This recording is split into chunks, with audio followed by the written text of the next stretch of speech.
De viaje, de Guy de Maupassant, Sainte-Annes, 6 de mayo.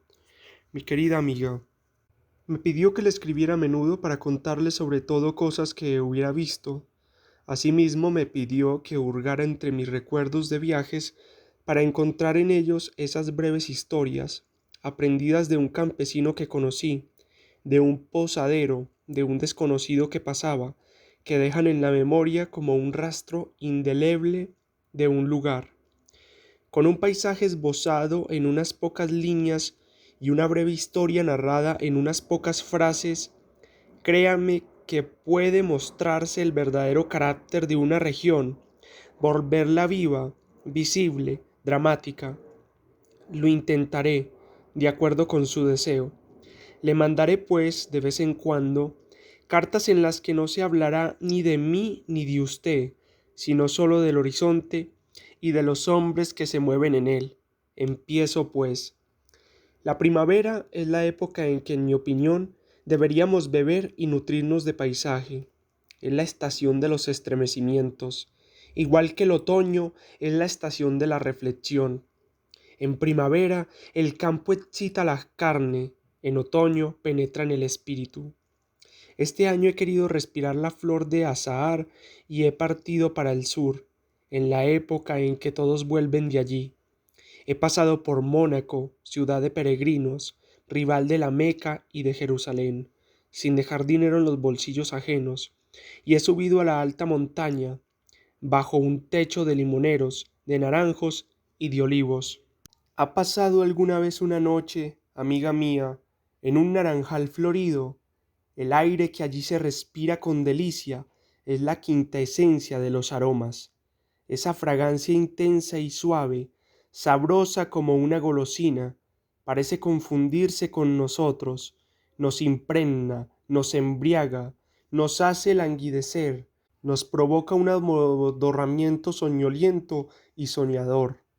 Se diría un opio preparado por la mano de las hadas y no por la de los boticarios.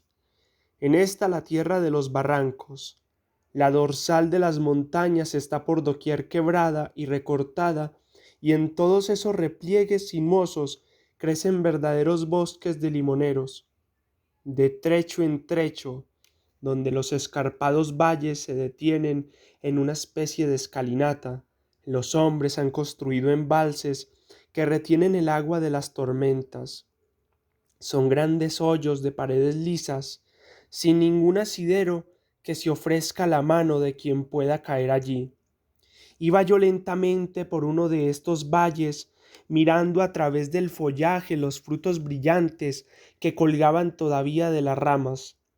La angostura de la garganta hacía más penetrante los intensos olores de las flores, y el aire, allí abajo, parecía densarse. Me sentí cansado y busqué un lugar en el que sentarme. Gotas de agua resbalaban por la hierba, y pensando que me hallaba cerca de un manantial, subí un poco más para encontrarlo. En cambio, llegué al borde de uno de esos embalses amplios y profundos. Me senté a la turca, con las piernas cruzadas, y me quedé soñando despierto delante de aquel agujero que parecía lleno de tinta, de tan negra y estancada como estaba el agua. A lo lejos, a través de las ramas, descubría como manchas retazos de Mediterráneo, de un brillo cegador. Pero mi mirada volvía siempre al gran pozo oscuro, que no parecía habitado por ningún animal acuático, tan inmóvil era su superficie. De pronto, una voz hizo que me sobresaltara. Un anciano señor, que andaba buscando flores, esa es la más rica región de Europa para los herbolarios, me estaba preguntando. ¿Es usted pariente de esos pobres niños? Le miré, estupefacto. ¿Qué niños, señor? Entonces pareció incómodo y agregó, inclinándose. Disculpe usted. Al verle tan absorto delante del embalse, he creído que pensaba usted en el drama espantoso que aquí ocurrió. Esta vez fui yo quien quiso saber y le rogué que me contara la historia. Se trata de una historia muy sombría y desgarradora, mi querida amiga, al tiempo que bastante trivial. Un simple suceso de gacetilla. No sé si hay que atribuir mi conmoción al modo dramático en que me fue contada, al escenario de las montañas, al contraste entre la alegría del sol y de las flores con el agujero negro y mortífero, pero el hecho es que me quedé con el corazón en un puño y los nervios a flor de piel por ese relato que tal vez a usted no le parezca tan doloroso cuando lo lea en su habitación, sin tener ante los ojos el paisaje del drama. Fue en la primavera de uno de estos últimos años. Dos niños iban a menudo a jugar al borde de esta alberca, mientras su preceptor leía un libro tumbado bajo un árbol. En una cálida tarde un grito vibrante despertó al hombre que dormitaba, y el ruido de una caída dentro del agua le hizo ponerse de pie repentinamente. El más pequeño de los niños, de 11 años, daba alaridos, de pie cerca del depósito de agua que se estremecía, se ondulaba, tragándose al mayor que se había caído mientras corría a lo largo de la cornisa de piedra. Fuera de sí, sin esperar ni pensárselo, el preceptor se zambulló en la cima y no volvió a aparecer porque se había golpeado con la cabeza en el fondo. En el mismo instante, el muchacho, vuelto a flor de agua, agitaba los brazos hacia el hermano. Este se extendió en el suelo, se estiró y enseguida las 4 manos se asieron, se apretaron, contraídas, enlazadas. Ambos sintieron la honda alegría de la vida salvada, el escalofrío del peligro pasado, y el mayor trató de subir, pero sin conseguirlo.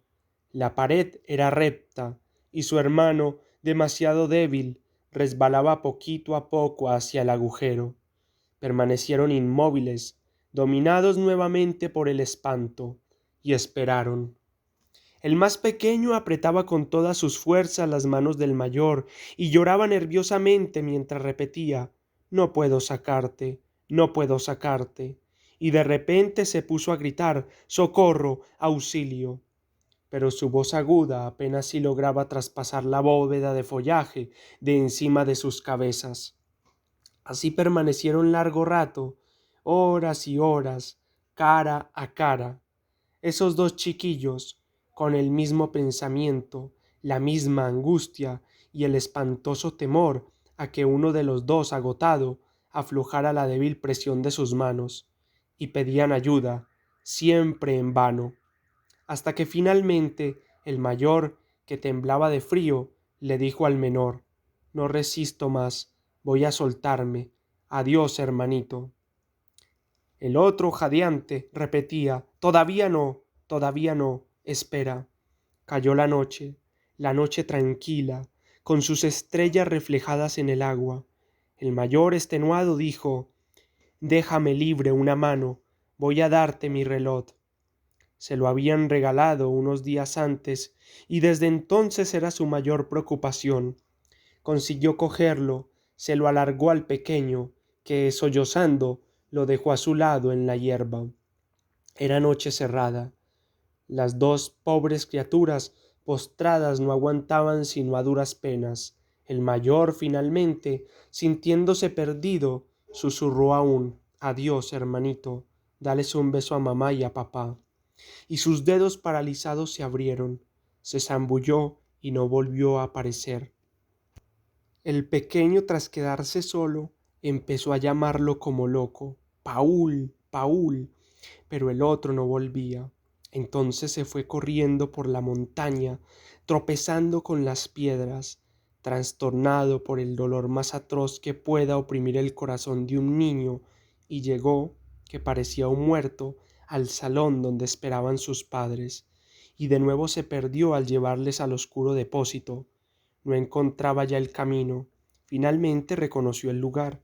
«Sí, es allí, es allí». Pero fue preciso vaciar aquella alberca, y el propietario no quería permitirlo, pues necesitaba el agua para sus limoneros. Los dos cuerpos no fueron encontrados hasta el día siguiente.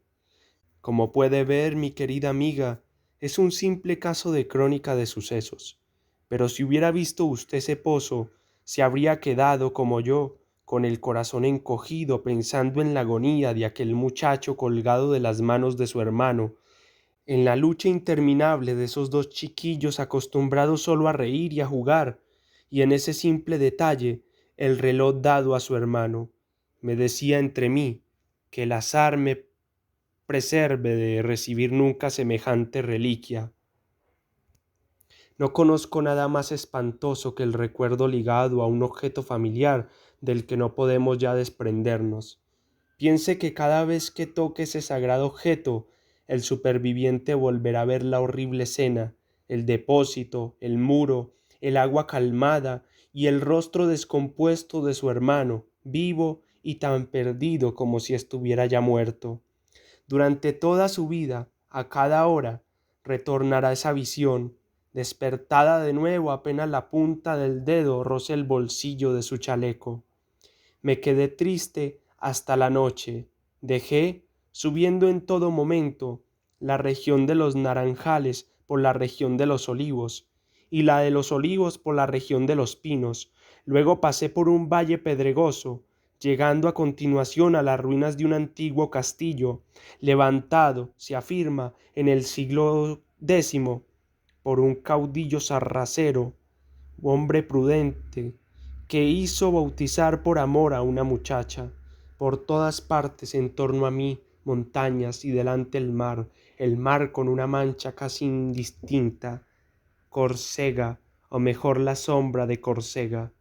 Pero en las cimas ensangrentadas por el sol poniente, en el vasto cielo y en el vasto mar, en todo aquel horizonte soberbio que había ido a contemplar, no veía más que a dos pobres niños, uno tumbado al borde de un pozo lleno de agua negra, el otro sumergido hasta el cuello, atados por las manos, llorando cara a cara, trastornados, y me parecía oír continuamente una vocecilla agotada que repetía: adiós, hermanito, te doy mi reloj. Esta carta le parecerá a mi querida amiga muy lúgubre. Otro día trataré de ser más alegre.